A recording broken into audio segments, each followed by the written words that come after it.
currently the CEO of Enterprise Communication Services Corporation. She started less than 4 months after relocating from Seattle to here in Tampa. I'm guessing you like the weather, maybe a little bit more here. Unbelievably great. She moved here in August of 2013. She's now a best-selling book. Never drank coffee during a business meeting. Insider advice for female CEOs, and someone who got an opportunity to have the book as part of the ticket tonight today, and she'll be selling more books later.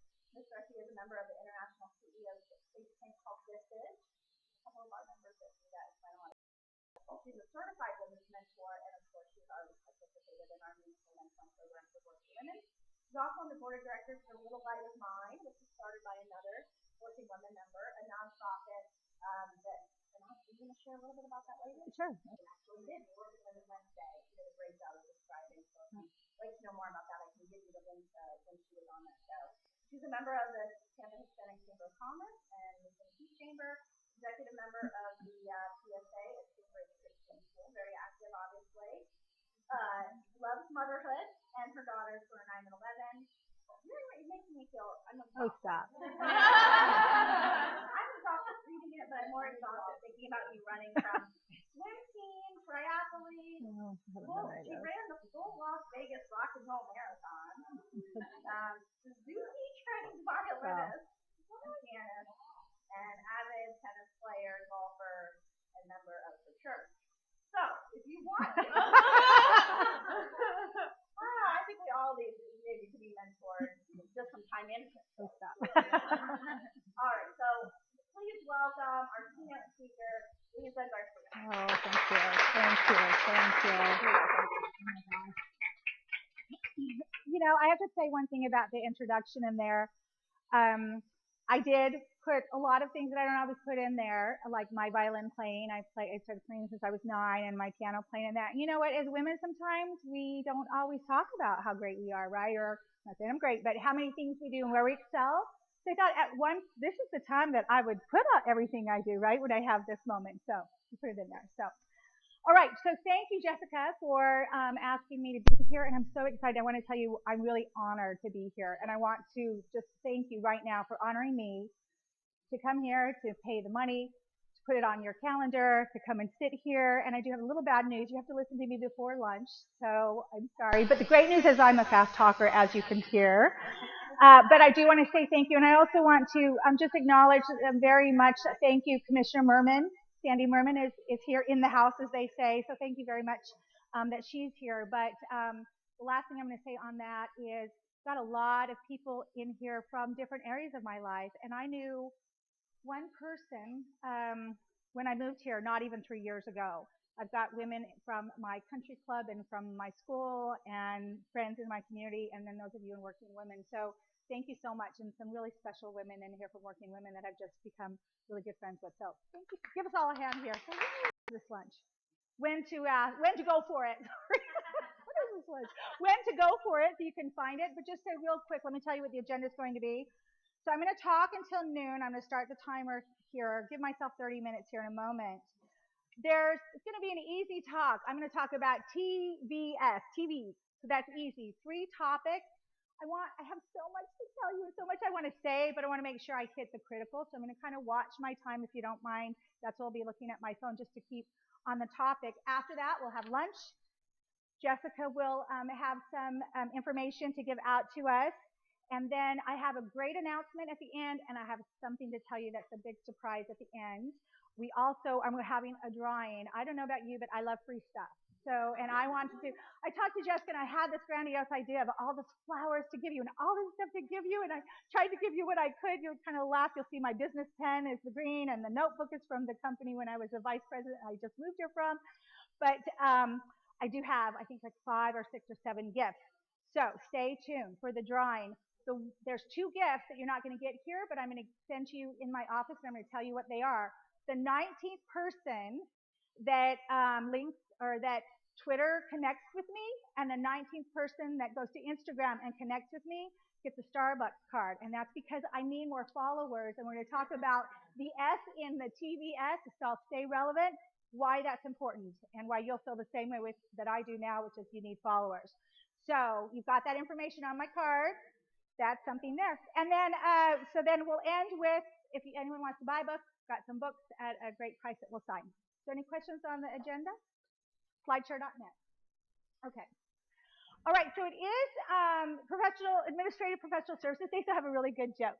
So here's my joke, and I'm not really great at selling jokes, so let's try. All right, so a large organization had recently hired several cannibals. After conducting a lengthy new hire orientation, the human resource director congratulated the cannibals and said, "You are all part of the team now. You get all the benefits we've discussed, and you get to enjoy our company cafe free of charge.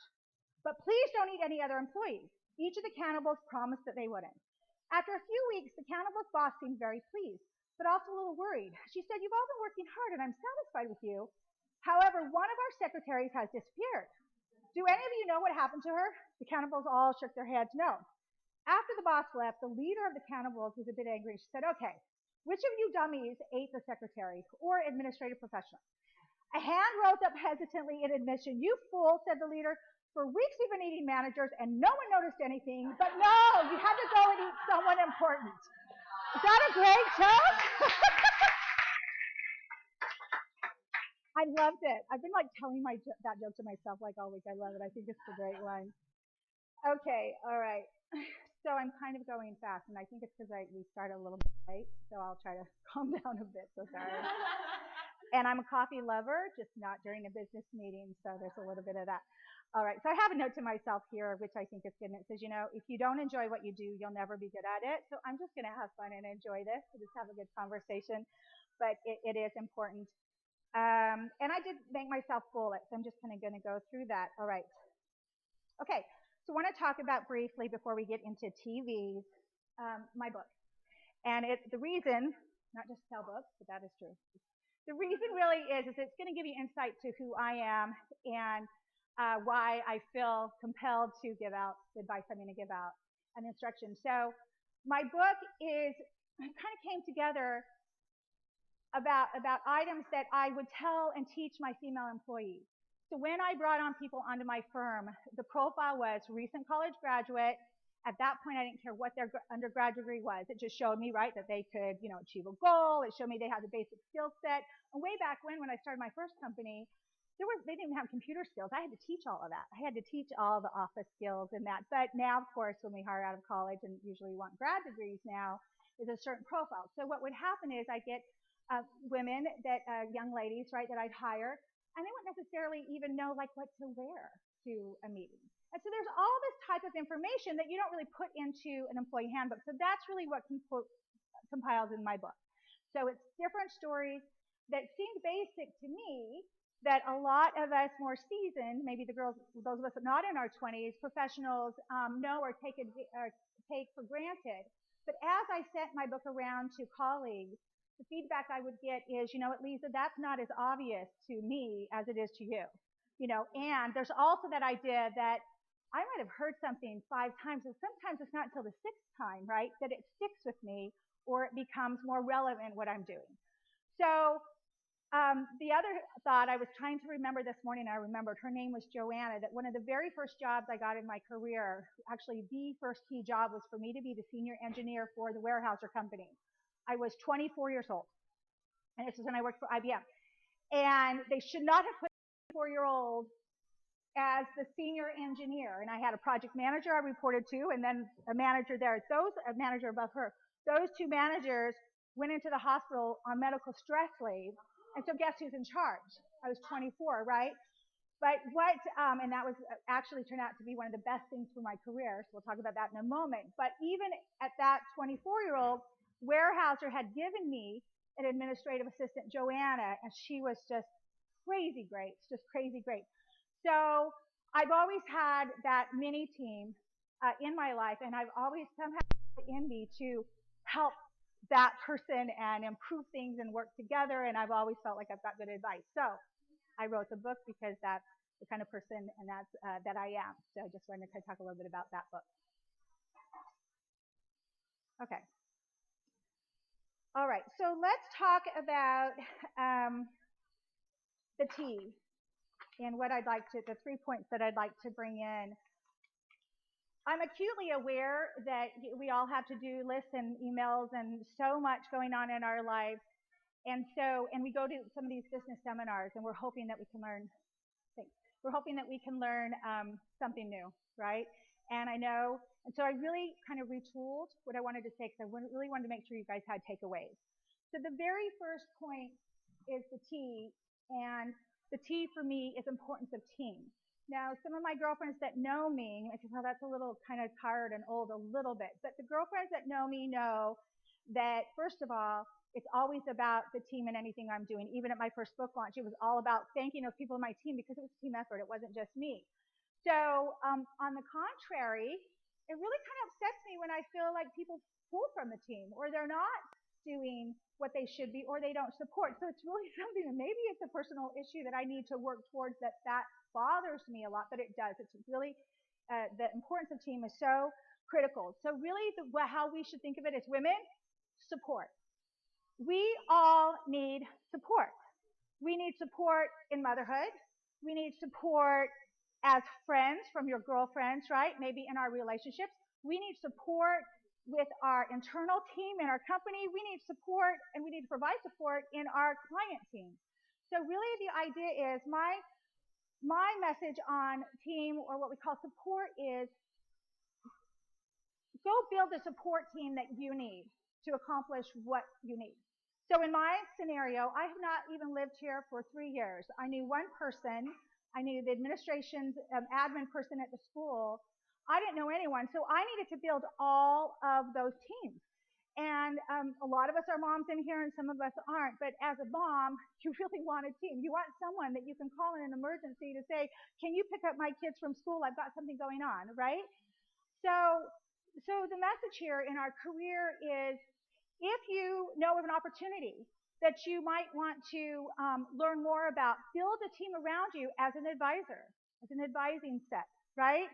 So I want to talk a little bit more about how we build that team. The thing that I found out early in corporate America, in my business and before when I was with IBM, is that I didn't really understand how to be a team player, most likely because I really wasn't in team sports. I was a swimmer. It's not really a team sport. I was a cheerleader. That's not really a sport. What else was I in? I was a tennis. Actually, it is. I take that back. It's a huge sport. It's gymnastics. Yeah. Well, for me, it wasn't a sport. It was, it was a long time ago. So I have been deliberate in making sure my daughters are in team sports, and that's one of the advantages I think that boys get, because their sports are in the more team-dependent sports, that they understand you're sometimes on the bench. You're sometimes bringing water to the team. You're sometimes the superstar, right? They're all important, and it takes everyone to make it happen. But more than that, I think what you learn if you're really a team player is you learn the importance of being able to not be the superstar. And for those of us that are real go-getters and want to lead, and I've always been the kind of person that's wanted to lead, it's very good for me to know when not to lead and to be a support. I'll tell you, once I kind of got that, and I didn't learn it the hard, I learned it the hard way through my career, a couple times of failing and figuring it out that, my time will come and there will be a time when I am leading the team. I need to be good support. Once I got that, you would not believe the amount of respect that I gained and how people looked at me differently, like, okay, we can count on Liza. She might be the whippersnapper engineer in here and she might really think that she's super smart, but look at what she's willing to do for the team. Look at the length and the work ethic she has. Let's think about her next year as maybe being the lead engineer. So really understanding and kind of thinking about, and I'll know one last thing about that, is when I struggle, we all have these in board meetings or on associations I'm at, usually the struggle has to do with someone not wanting to work as a team, typically. So if you kind of know that, kind of think about it, maybe you can help steer that in a better way. And you know what I didn't do is I didn't watch the clock. Okay, thank you. All right. So why is team important to a business owner? Just briefly, might be obvious, but important, duplication of effort. So as we grew, my offices grew from having an office in Seattle, then we had an office in Portland. Our clients were Nike when they were growing like mad in Portland.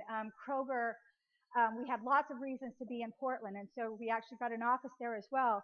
But what we had to do to get to the next level, you hear that term all the time. I'm trying to take my business to the next level. You know how? Duplicate yourself. Duplicate your service. Well, how do you do that? Team, right? Teach the team to provide your service, right? To duplicate it so that you can grow that way. So again, if you don't have a good team, if you can't model that team, you're not going to be able to do that.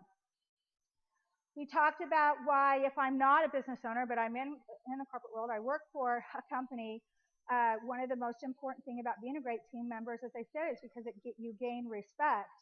I have a note in there about how today's technician is tomorrow's manager. So here's my story. I think it might be in the book. So my fun story is this. So I was in Seattle, and one of the very first contracts I got was the Bon Marché, which was owned by Macy's. Do you guys know Bon Marché? Did you ever know? Okay. 60 stores in 5 states, crazy contract. I was the engineer, and we had done maybe 20 stores. So we were on our way. We had a great team. And in fact, my mentor is she wrote the foreword, Robin Button. She was the project manager, and I learned a lot from her. She was awesome. The story is that this technician from Salt Lake, which is actually where I'm from, came up to Washington State to do one of our stores, and the guy, probably we were the same age, thought he was the bomb, right? And he thought he knew every single way to do it. It was totally contrary to how we had been doing it. But he was so smart, he knew it, even though we'd done 20, they were great. Well, of course, being in my 20s wasn't the greatest. I'm sure I didn't handle it the best. I wasn't the project manager, so it was insulated. But I was just, okay, in my mind, I'm like, I can't wait until we're done with this site with him, and he doesn't know what he's talking about all along. Of course he could feel it. Of course he knew that we didn't like each other too much. Well, so cut to probably 5 or 6 years later, they promote him to be the installation manager in Portland, and my butt's in front of his office, in the chair in the office, saying, I'd really like you to use us for installations, please, in Portland. It was about 1.5 years that we didn't have much work in Portland. Why would he? He didn't like me at all, and I didn't deserve it. So again, this idea of right support and team, right? You absolutely never know. And the other idea, and this is something that as telecom people talk about, technician people talk about, when I'm talking with women that perhaps they're going from director to VP or from manager to director, I say it's not about you going in and telling them all of your credentials, all of what you're doing, and you've done. That's a little part of it. The biggest key is, what is the value that you can bring that will benefit the person you're interviewing with, or will benefit and execute that job? That's the huge thing. And if you think of it that way, even to the CEO of the company that you work for, or the executive management, if you're like, well, how do I get ahead? What is the objective? What's the mission? What's the objective? What is the real tangible objective of the company that you want to excel in, and how can you provide that? That's the real way to think about it, and understanding that at base level, it's a value. I mean, how many of you, I started going to a hair salon, and I felt like, I think I'm a generous tipping person, and I'm a good client, and it's not in an expensive place. And I came in one time and says, yeah, we just upped all the prices by 20%. And so the first thing I said is, well, is anyone grandfathered? Right? You're like, well, what about, no one's grandfathered. It's 20%. Well, I'm looking for another salon. And it doesn't even matter if it was 5% or 2% or 20%, right? Yeah.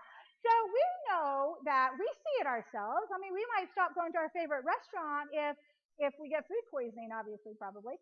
So we're motivated by what do we, at the end of the day, we might love the person, we might love the company, we might love the experience.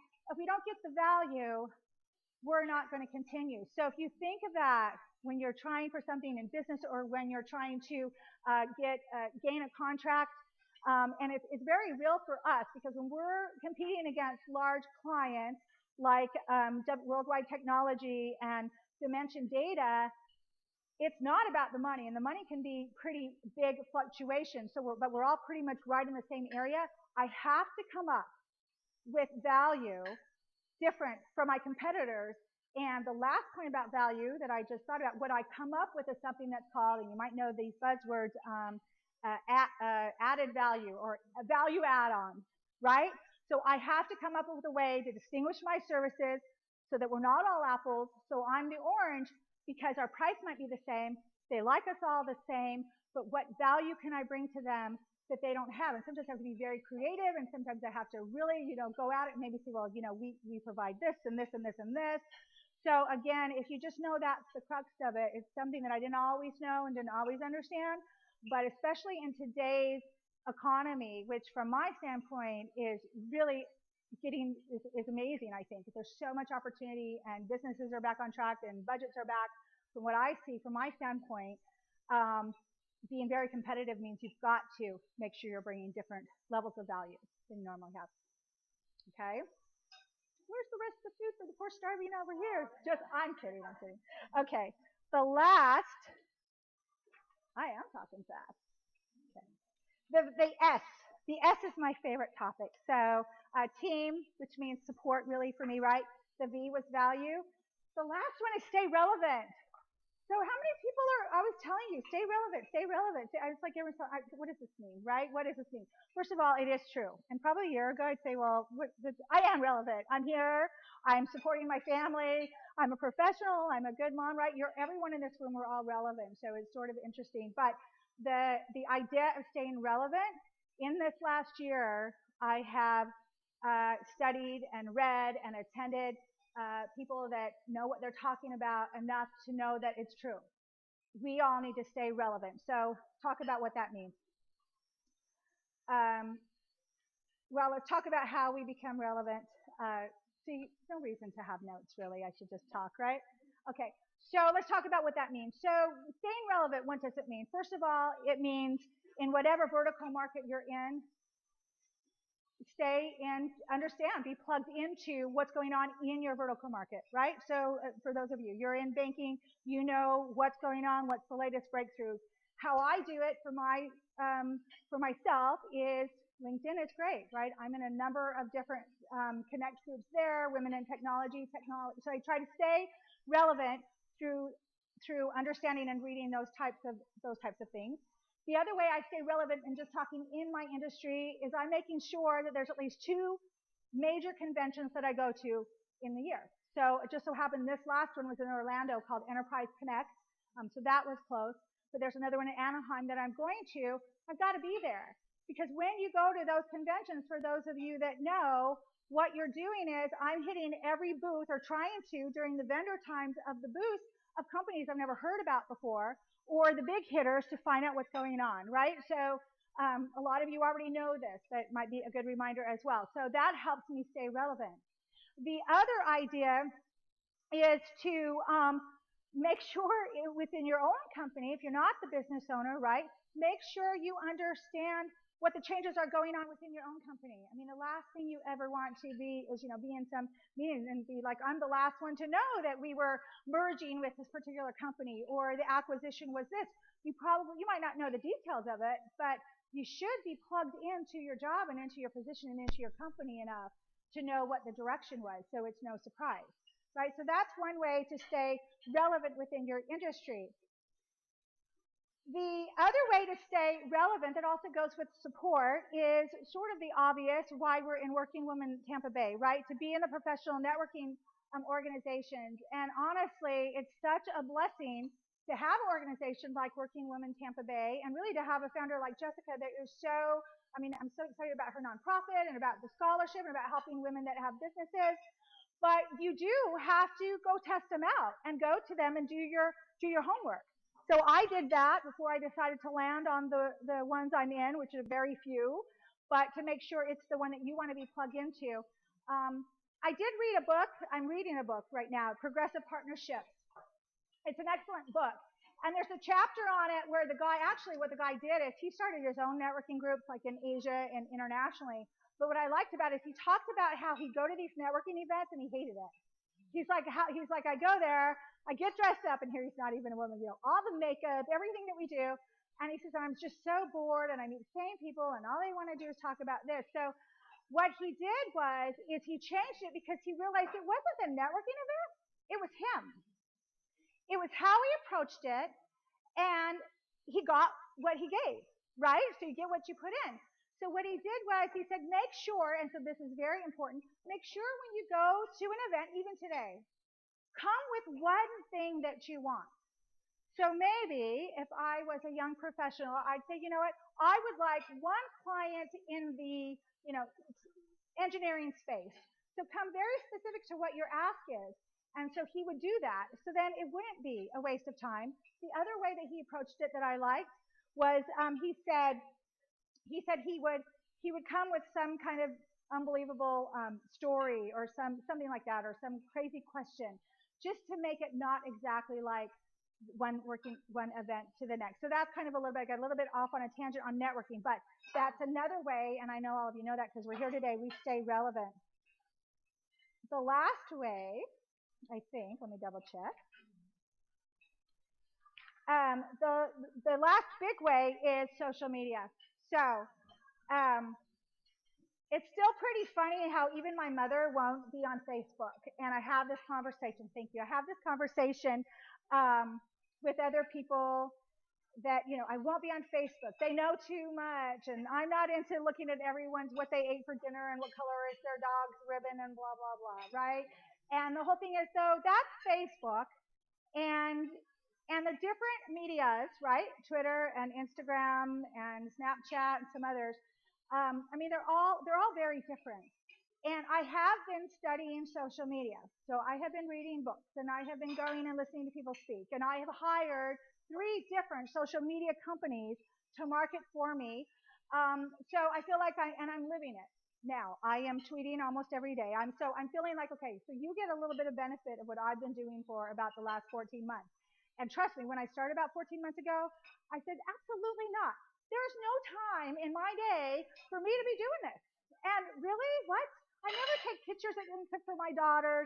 It's just I was so this over here, and now I'm over here. So here's why. It absolutely, from what the experts say, and I do believe in it, it is the marketing, right? It is the marketing platform. It is here to stay, number one. Number two, through social media marketing and through what we've all seen now, GoFundMe and fundraising and community involvement and community awareness, this is our communication medium for not just the community, but for ourselves. So you say, well, you know what, I don't really care if I have a lot of Twitter followers. Yes, you do.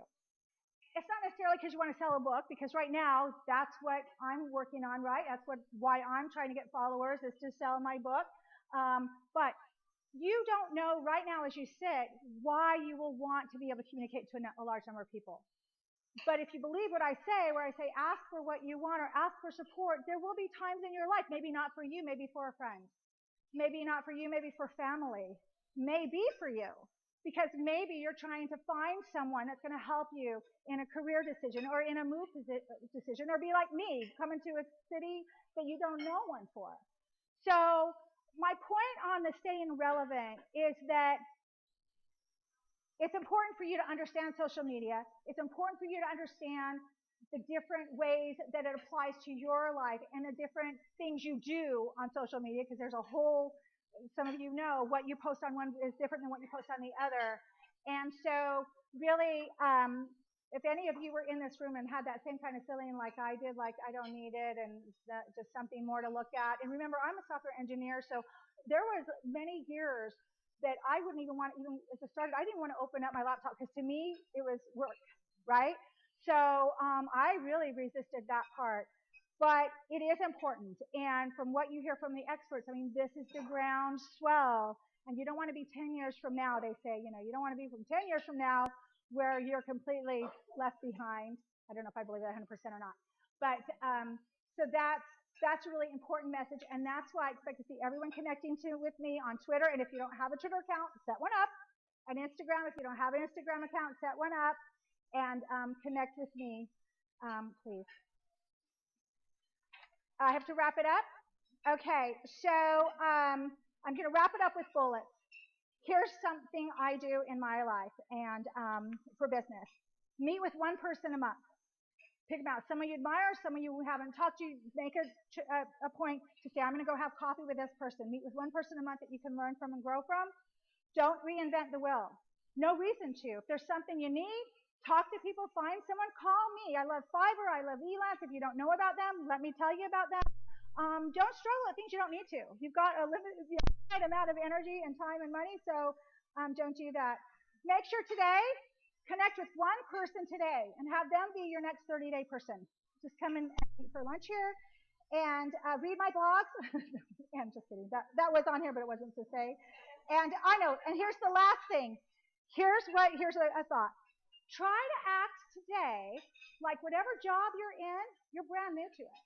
And what I mean by that is, remember when you're new, it's your first day on the job or first week, or going through employee training, where you're like, take on anything or do anything, like, oh, well, you have to do this. Like, okay, great. Or, you might have to this. You're so open to things when you're first starting or in something new. So just kind of approach it that way, and maybe okay, we'll be fast because I've noticed the time here. All right, so let me tell you, someone asked me just what's the title about for the book? And my answer, because as the book publisher put together, we worked together for the title, my answer is supposed to say, well, I can't tell you why, because you can buy the book. But if there's any group of people that I want to tell it to, the answer, it would be this room. So, the reason that you don't drink coffee during a business meeting, turn off the live streaming. The reason is because you don't want to leave the meeting. Right? Key. Learned it the hard way, but you don't want to leave the meeting. You leave a meeting, all of a sudden what you care about in the meeting might have already been talked and decided. Someone might have influenced without your input in the meeting. You might, you just don't leave the meeting. So that's one of many tips that's in the book. So I just want to answer that. The announcement, I said I had an announcement, and then as soon as I get the cards, we'll start drawing the cards. The announcement is this. So I'm writing a second book because I'm kind of that person that once I learn a process, I'm like, let me just do it one more time. So more than that, I feel like God is leading me to this book. So we are announcing today that this book has already been picked up by TG Publishing, and it's called 4 Years of Grace. I want to solicit stories of grace that have happened to you within those last 4 years. Now, if you have a great one and it's outside the 4 years, please submit it. On my website, we're putting out the video of what the ask is. Some people call them miracles. Some people call them coincidences. I believe that they're stories from grace. I have some in my life. I've heard a bunch of them. We're putting together this next book. So you've got the yellow sheet there. That's my announcement. Let's go ahead and draw. So we talked about the people connecting with me on Instagram and Twitter. We're going to send you a Starbucks card. This next one's going to be for Pam, who is donating one of her cell phone purses to Lisa Heatherman. Lisa. And so look how fantastic these are. And she said that you get to choose. And look how wonderful. Pam, thank you. Pam French is the one. So I'll let you hold them and give them to Lisa. All right. So the next one is for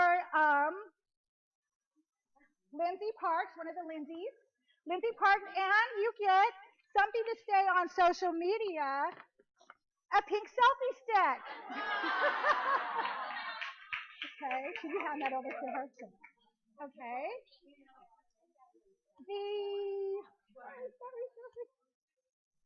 Okay, I want to do that. Okay, all right. All right, so the next one is for a collector's edition, a collector's edition of my book. Hopefully you don't have it already. And this is for a Verbal Edge. I should have talked with Elizabeth before today. So there you go. Yeah, very good. Okay, and the last is for free lunch here, back with me. We'll talk about really fun stuff. So gift certificate, Girl Smith, and we get to have lunch together. And this is to Grow Financial Tony. Great! Congratulations. So make sure we connect. Awesome. I think that's it. Well, I said I would do an announcement, which is the book, 4 Years of Grace. And the surprise thing I'm going to tell you is I've never done this before. So thank you for being my first audience. Thank you.